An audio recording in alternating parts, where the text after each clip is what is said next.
Coming up on Market to Market, the deadliest tornado outbreak in years slams Alabama. High snowpack could lead to record flooding in the heartland.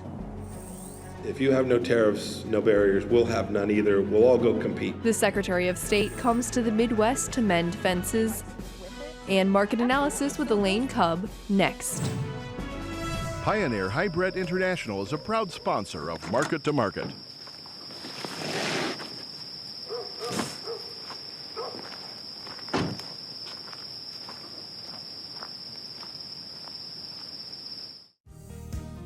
Tomorrow. For over 100 years, we've worked to help our customers be ready for tomorrow. Trust in tomorrow. Information is available from a Grinnell Mutual agent today. This is the Friday, March 8 edition of Market to Market, the weekly journal of rural America.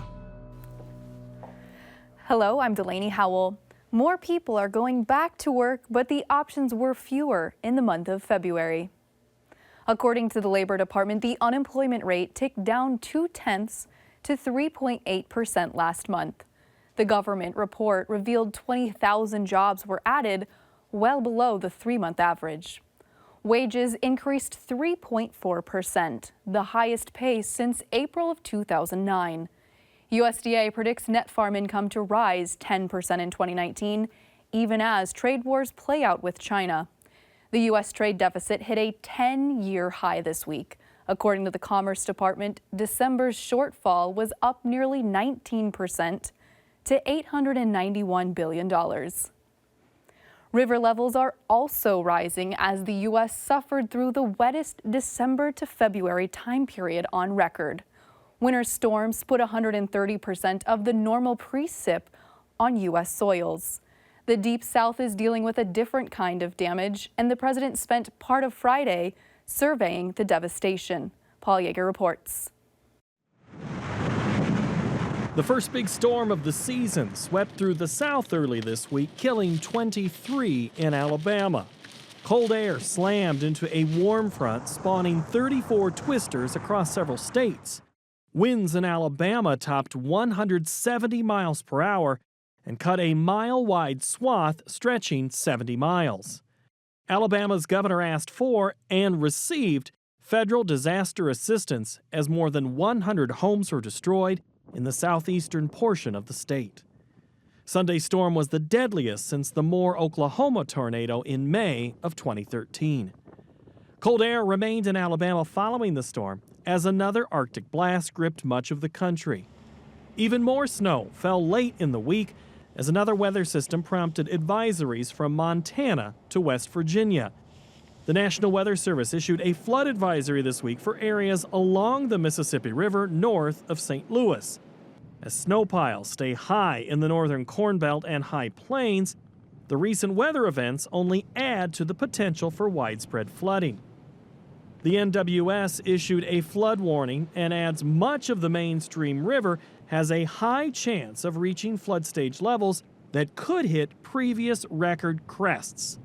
The severity will depend on the rate of snowmelt combined with a weekend prediction of spring rains. Moderate to major flooding is already occurring along the Mississippi from Cairo, Illinois to the Gulf of Mexico. For Market to Market, I'm Paul Yeager. Iowans are used to having high-profile political figures winter in the state. Traditionally, the Secretary of State sells the country in foreign lands. This week, Mike Pompeo took the administration's trade message to a domestic location closely watching the trade story unfold. Peter Tubbs has more. The slow pace of trade negotiations between the United States and China continued this week. While both sides have hinted an agreement is close, analysts are beginning to measure the damage the trade war has left in its path. A study by the Federal Reserve Bank of Atlanta found that tariffs had caused U.S. companies to cut their spending on large equipment by 1.2%, or $32 billion last year. Consumers are estimated to be paying $1.4 billion per month in tariffs on household purchases, and added duties are costing American businesses an additional $3 billion per month. Additionally, a stronger American dollar is making U.S. exports more expensive on foreign shores. The drop in Chinese purchases of American grain, high-tech gadgets, and other products has helped widen the trade deficit, which hit a record $419 billion in 2018, which is a 10-year high. On top of a record trade gap with China, the imbalance reached new peaks with Mexico at $81 billion and the European Union at $169 billion. The United States also ran a record surplus last year with South and Central America. This week, Secretary of State Mike Pompeo, at an appearance before Iowa Future Farmers of America members, reiterated the administration's commitment to negotiations with China. The president concluded, and I think rightly so, that it's time, that we need to be serious about that we ought to do this in a professional way and engage in deep communications and negotiations with the Chinese about this so that we can get to a place where Americans can sell their goods on a fair, simple, reciprocal ideal that says, if you have no tariffs, no barriers, we'll have none either. We'll all go compete. Across the Pacific, Chinese manufacturers are also feeling the effects of the trade skirmish. GDP growth has slowed to a 30-year low of 6.6%, as both internal consumption and international exports slowed. Sock manufacturer Chen Renyong has idled most of the knitting machines in his factory because of retaliatory U.S. tariffs. American clothing buyers have switched sources for footwear to other locations in Southeast Asia, avoiding both tariffs and China's relatively high labor costs. This has a big impact on us. The impact will get bigger if the trade war between China and the U.S. escalates, mainly, as in the number of orders, which will greatly affect us. The lever in the trade dispute may be American soybeans. The U.S. currently sits on nearly 1 billion bushels of beans from the 2018 crop, which is double the previous record. China had been the #1 destination for those soybeans over the last decade, but purchases have slowed to a trickle over the last 6 months. The Chinese market may have been permanently altered. I think the damage from the trade tariffs and the counter tariffs have done long-term damage to the U.S. soybean industry. I think it's going to take us a very long time to recapture this market. Lots of federal officials are tired of talking about soybeans, but the Chinese know that soybeans are probably their strongest weapon to use to try to persuade this government, the U.S. government, to move forward on trades. Later in the week, Ambassador to China Terry Branstad told the Wall Street Journal that a further narrowing of gaps was necessary before Presidents Trump and Xi would meet, and that no deal is imminent. From Market to Market, I'm Peter Tubbs.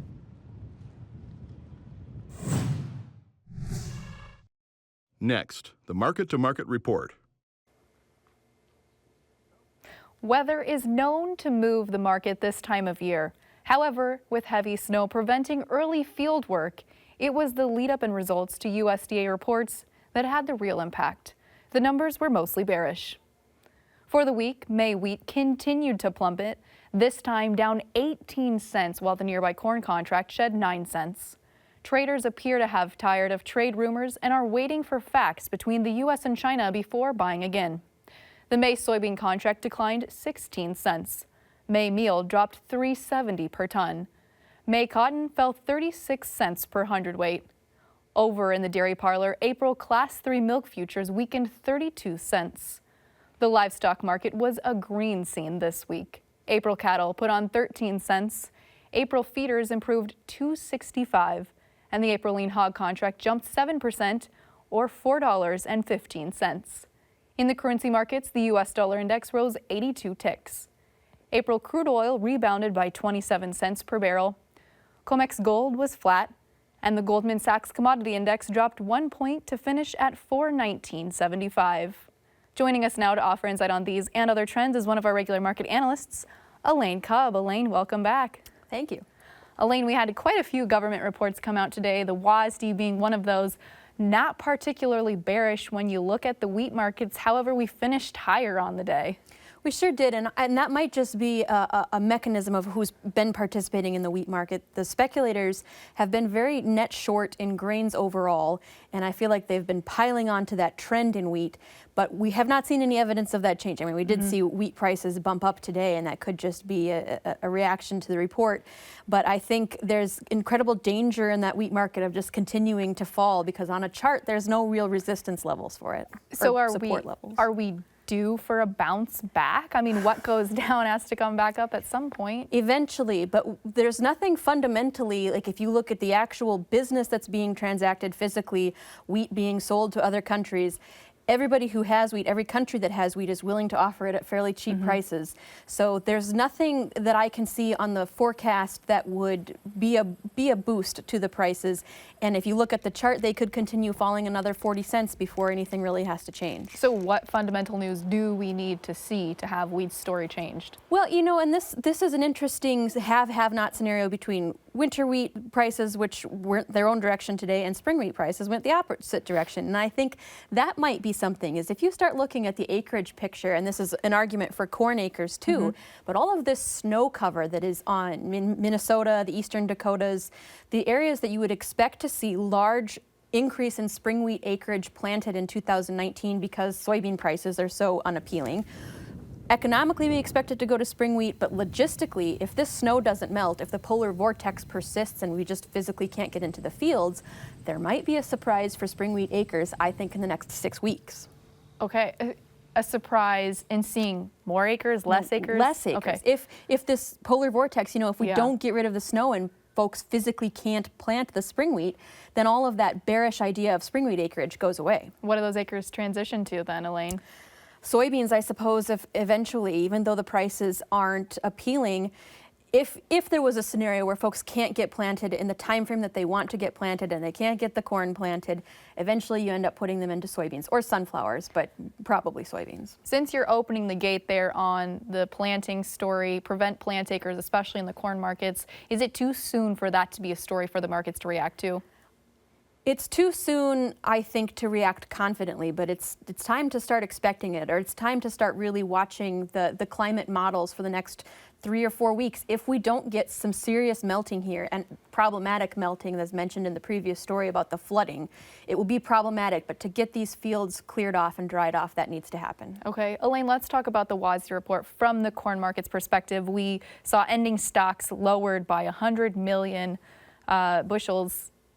Ethanol exports, I mean, is the story there bearish now because of today's report? I think it was those bearish adjustments, and the ethanol adjustment I think is legitimate, to say that there will be less corn being used for ethanol because the ethanol situation is not all that profitable lately, and we're not seeing the million gallons per day being produced anymore. So I think that is legitimate, a legitimate bearish change to those tables in the WASDE report today. But the corn market didn't react in an overly strong manner. We were just down a few cents, so I think we just shrug it off and move on.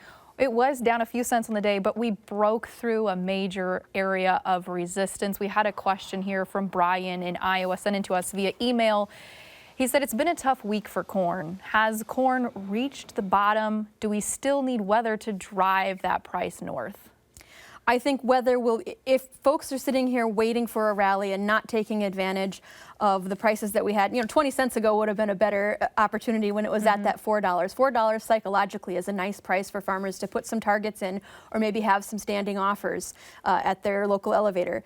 So if we see that come back and get that $4 level, I think it pays to be aggressive, because there will be perhaps an opportunity from weather, but not a $5 opportunity. I think we need to forget about that kind of aggressiveness. Where do you see prices heading when we start planting here? Hopefully planters rolling sooner rather than later, but weather is of course a factor. Yeah, if there was this late spring, an idea of disrupted corn acreage possibilities, I believe you'd have a rally more like a 50-cent rally. And so that could be a short-term opportunity that folks would have the chance, if that weather, like I mentioned, persists. That would be a short-term opportunity to take advantage of, because ultimately, I believe American corn farmers can get a lot of corn planted in a week. All you need is one good dry week and you could get it planted. How delayed do we have to see, though, for that potential 50-cent rally to happen?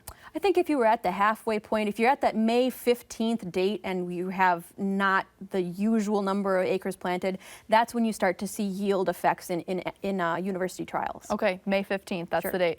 All right, Elaine, let's talk soybeans. We saw lowered ending stocks for the U.S., 10 million bushels, not a huge decrease, yet the soybean markets reacted horribly today on the close, down I think 7 or 8 cents at the end of the day. Could be worse. You know, Well, there were times, Delaney, when soybeans would go 60 cents on any given report day. So 6 cents is a good, mild reaction, I think, in historical terms. But we have to remember that 910 million bushels ending stocks, any ending stocks above 900 million bushels is a lot. That's twice as much as there was last year. So we just don't have the markets, the places for these soybeans to go that we wish that they were going to China, obviously. Right, to China. What about when you look at the Brazilian side of things? I know estimates got changed in today's report as well for Brazilian production. Yeah, I think I would quibble with USDA's projection for Brazilian soybean production at 117.5. I think private estimators on the ground there suggest that it will be smaller than that it could be a slightly more bullish number. But I don't think we should get really bulled up about the Brazilian soybean scenario right now, because Argentina is coming in with definitely more soybeans than Brazil has lost after this weather. And there are some logistics problems, some roads that are muddy that I believe American farmers will get to experience in the next few weeks of muddy roads, but not bad enough to impede the shipment of Brazilian soybeans to China. Let's talk about the shipments of U.S. soybeans to China. Elaine, you and I were looking at this chart, and I think we're going to pull it up here on the screen. That season now, we're seeing here seasonally, we're way below on the chart. Big gap of what we would like to see. And there was an export announcement of 600 and some thousand metric tons being sold to China today, and that's good. But looking at that chart, that's about a tenth of what you would need to fill that gap that we didn't see during that harvest time frame, which is when we typically are shipping out a bunch of soybeans. That just never happened, so we just have a big gaping hole of soybeans that are still sitting around. And when you look at that chart, March is really the month where we kind of see all of those years really come together. Are we going to see this year's even lower than that? Are we going to see March and onward reflective of that chart for normal time of year? So now the Brazilian soybean harvest is over halfway done. China could switch to Brazil and not buy from the U.S. I think the export announcement we saw this week, or any export announcements going forward, is just a sign of good faith of the trade talks, of being a good trading partner, a gesture made that way.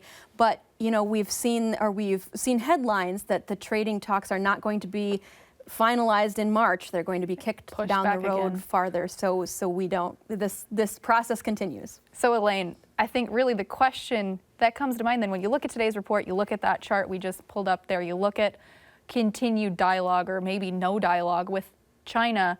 USDA didn't lower exports in today's report again. Why?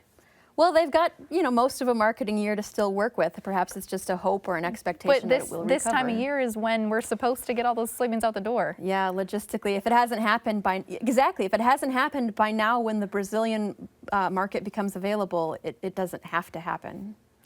All right. I guess there's nothing more to say than that. We can't predict what the USDA is saying, but yeah, unfortunately. Let's talk about the cattle on feed report. What was your synopsis of it today? I know you were working on some market commentary related to the livestock markets. Yeah, well, it seems very neutral. So the total cattle and calves on feed was just barely slightly above last year at this time. What's a little more interesting is the placements was 95% of last year at this time. It wasn't outside of expectations, so there should be a fairly neutral reaction. But 95%, I think, is a reflection of the weather logistics that the industry has experienced here in January. So again, we might be kicking the can down the road in this market too. There might be a scenario where when the weather clears or when the shipments become a little more reasonable to make, the feeders might really come into the calf market enthusiastically. And the feeders this week had a pretty great week, $2.65 on compared to last Friday. Do we continue to chug right along here? That 147, 145 mark, we keep holding in there. Yeah, that would be my expectation going forward, is for the feeder cattle to move back up to correct the lower trend that they've been seeing, and at the same time the live cattle market to go back down, for these markets to come back and converge back towards a normal spread, just because the weather will eventually clear and the cattle will move where they wanted to go. So where will April live cattle head back down to if we're converging? We are at some pretty lofty prices. And furthermore, the speculative side of the market in the live cattle market is extremely net long. They've got 9 times as many long positions as short positions. So I think if we decide that there's a top here, we're not going to put in a new top on that April contract you're talking about, it could collapse fairly quickly, except that the cash business has been steady. There's still some bullishness, or like I mentioned, neutrality. But at some point, I think there could be volatility in the futures trade. Elena, I've got to prompt you a little bit more. You say fairly quickly if we see a collapse there. Are we talking a week? Are we talking a month? Can you put that in a time frame just a little bit for me? Well, I don't know about a time frame. I just think on a day-to-day basis, you could see limit size moves if you had the speculators all of a sudden get spooked that the top is in and they don't want to be holding such a strong net long position. Okay. Elaine, let's talk about the hog markets. They had a great week, $4.15 in the April contract, finished strong on Friday, not limit up, but definitely putting some cents back on the board. What's going on there? Yeah, very cool. Yeah, a majority of that movement was on Friday, but a good week overall. And I think the timing of that is interesting. I think it was a reaction to the cold storage report on Thursday, which showed that the overall supply of frozen pork is down 3% from a year ago. And think that we've been expanding this herd, we have been expanding the industry, We're and just yet chewing through it? We're just chewing through it, and the supply keeps dwindling down, presumably because of exports. There's lots of good export stories to talk about in pork too. So I think that was the wake-up call for the entire hog market to see that the February lows might be a floor in this market, and then that really motivated this upward movement this week. You mentioned export stories. What are the ones that you're watching that are moving the hog markets right now? Well, we didn't see new Chinese pork exports in this week's export sales report, but the overall progress so far this year, China has been good. It's been a good story. They've got about twice as much bought than they did last year at this time. They're roughly the same size of business as Japan, getting towards a South Korea type size of business. And we keep on worrying about that African swine fever, right? So it could be bigger and bigger months down the road. How much bigger are we talking? I don't know, right? Nobody knows. Nobody Right. can predict with a pathogen moving through a herd like that. It's impossible to predict. It is impossible to predict. Elaine, let's talk cotton. Impossible to predict what's going on there for export side of things, but we plummeted 36 cents on the week. We going to continue to head lower next week? I think if you just on a chart basis, the cotton looks very stable, right? It's very range bound. And again, there's a market that received bearishness from the speculators. They're net short in cotton the way that they are in a lot of commodities. That might be what was going on this week. I would expect it to recover back towards a mean. And Elaine, when the specs are net short, tell us what that means. It means that more people have gone in and bought bearish positions with the expectation that prices will go down versus the number of positions that are there long with the expectation that prices will go up. So it's just sort of a measure of the overall sentiment of the people who are speculating with investment money. Elaine, give me your 15-second synopsis of the oil market. Not terrible, holding in steady. I think it's very vulnerable to downward movement because we've seen such strength in the dollar. The dollar was skyrocketing this week, and the commodities didn't fall apart yet. So that might be a delayed reaction when we come back on Monday. All right, let's talk about the dollar and plus. Elaine Cub, thank you so much. Thanks, Delaney. That wraps up the broadcast portion of Market to Market, but we will keep this conversation going on Market Plus, where we'll answer more of your questions. You can find it on our website at markettomarket.org. A reminder, many PBS stations are in their fundraising mode, and this program may be shifted to different time slots. Please show your support by calling the station that carries Market to Market and invest in accurate information and timely market analysis. Join us again next week when we visit a family making the move from the city to the country. So until then, thanks for watching. I'm Delaney Howell. Have a great week.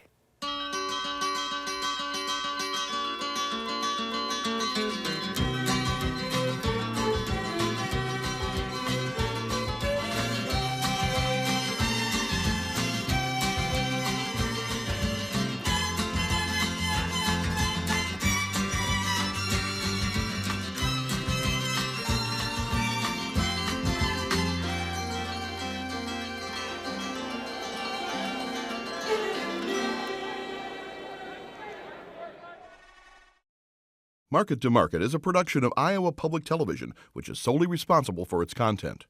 Pioneer Hybrid International is a proud sponsor of Market to Market.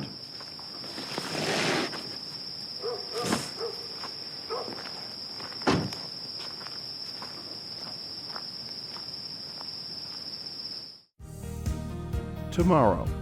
For over 100 years, we've worked to help our customers be ready for tomorrow. Trust in tomorrow. Information is available from a Grinnell Mutual agent today.